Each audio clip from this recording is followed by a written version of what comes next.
அதான் குட்டை, மீன் குட்டை.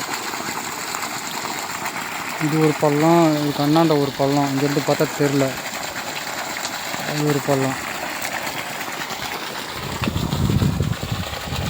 இது நாகராஜ், இது ஒரு பள்ளம்.